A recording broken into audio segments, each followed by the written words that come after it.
Assalamualaikum, salam sejahtera. Doaku, saya Hikmah Juni.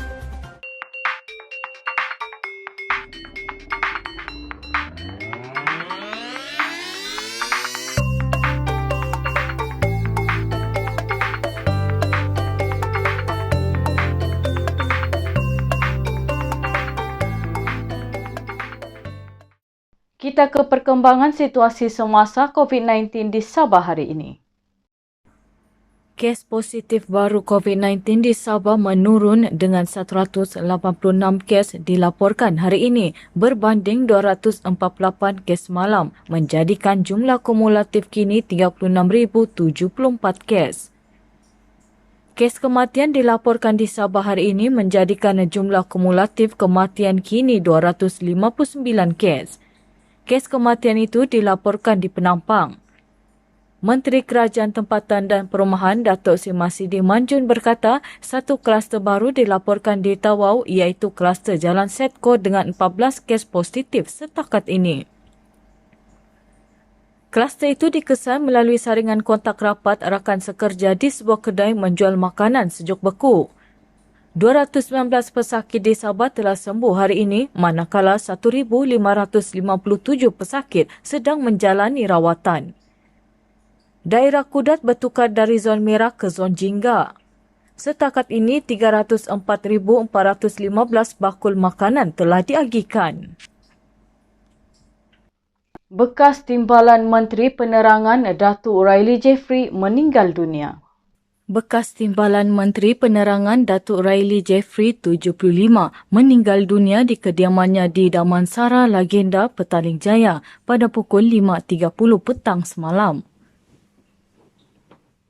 Jenazah bekas ahli Parlimen silam itu selamat dikebumikan di Tanah Perkuburan Islam Bukit Kiara, Kuala Lumpur kira-kira 9 pagi tadi.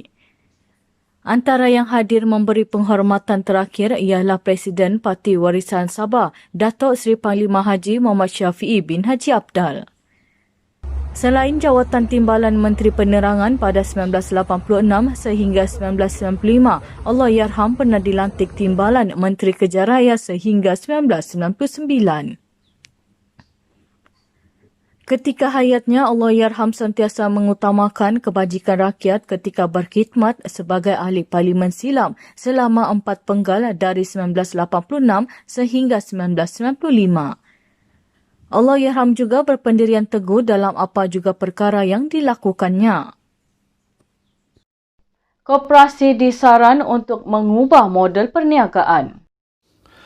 Koperasi disaran untuk mengubah modul perniagaan daripada berasaskan pemberian perkhidmatan kepada model lebih mudah namun memberikan pulangan lumayan, kata Menteri Pembangunan Usahawan dan Koperasi, Datuk Seri Wan Junaidi Tuanku Jaafar. Katanya, ketika ini 89% koperasi yang berdaftar di negara ini memberi fokus kepada perniagaan berbentuk pemberian kredit kepada ahlinya. Tegasnya, modul perniagaan terbabit menyebabkan kebanyakan koperasi mempunyai masalah untuk melakukan pusingan modal. Ini sekaligus menjejaskan pendapatan serta keuntungan koperasi. Jelasnya, modul perniagaan itu perlu diubah kepada pengeluaran, peruncitan dan pembinaan. Ini saja bidang yang saya tengok, pertanian ini bidang yang mudah dan bidang pengeluaran ataupun penghilangan. Ini yang mudah. Dua kawasan ini, dua area ini saya nak bangun secepat mungkin.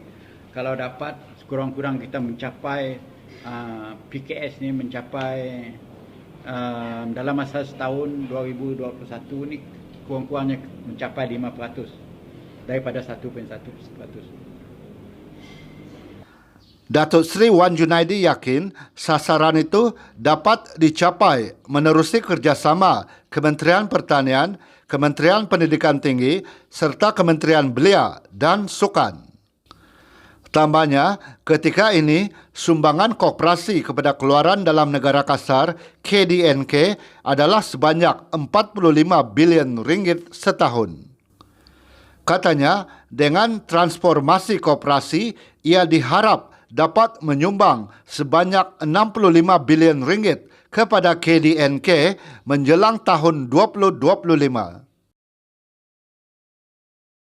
Cubaan 4 pendatang tanpa izin warga Indonesia menyeberang sempadan negara dipatahkan. Angkatan Tentera Malaysia ATM menahan 4 pendatang asing tanpa izin parti warga Indonesia termasuk seorang wanita dan bayi lelaki ketika mereka cuba menyeberang sempadan untuk kembali ke negara asal di Kalabakan Jumaat lalu. Mereka yang berusia 7 bulan hingga 48 tahun terbabit ditahan oleh pasukan Brigade ke-5 Infanteri Malaysia yang sedang melaksanakan rondaan tanggungjawab di sektor Op Benteng pada 3 petang. Panglima 5 Brigade, Brigadier General Zamri Jeffrey Darus berkata, pihaknya mengesan kumpulan pendatang haram itu cuba menghampiri sempadan Malaysia-Indonesia. Dan selepas ditahan, mereka didapati tidak mempunyai dokumen pengenalan diri yang sah. Pemeriksaan juga mendapati mereka menetap di negara ini sejak awal tahun lagi untuk mencari pekerjaan di sektor perladangan. Namun akibat pandemik COVID-19, peluang itu tidak ada dan mereka mahu pulang ke Indonesia. Zamri berkata, kesemua pendatang terbabit kemudian diiring keluar dari Malaysia pada 5.20 petang sebelum satu laporan polis dibuat. Pandemik COVID-19 tidak menghalang kegiatan sabung ayam.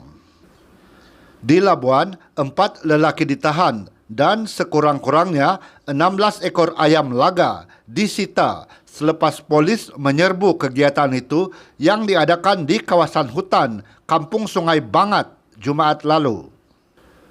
Ketua Polis Daerah Labuan, Superintendent Muhammad Farid Ahmad berkata, serbuan pada 3.30 petang menerusi op dadu judi laga ayam itu dibuat selepas pihaknya menerima banyak aduan daripada penduduk kampung. Penonton bertempiaran lari selepas menyedari kehadiran pihak berkuasa meninggalkan 4 individu terbabit bersama-sama ayam laga berkenaan, katanya. Menurutnya, keempat-empat lelaki yang berusia 18 hingga 54 tahun terbabit akan didakwa mengikut Seksyen 29 Akta Kebajikan Haiwan 2015. Akta itu menggariskan 21 kesalahan khusus kezaliman terhadap haiwan. Sekian berita BTTV malam ini. Terima kasih Trubok Jakito.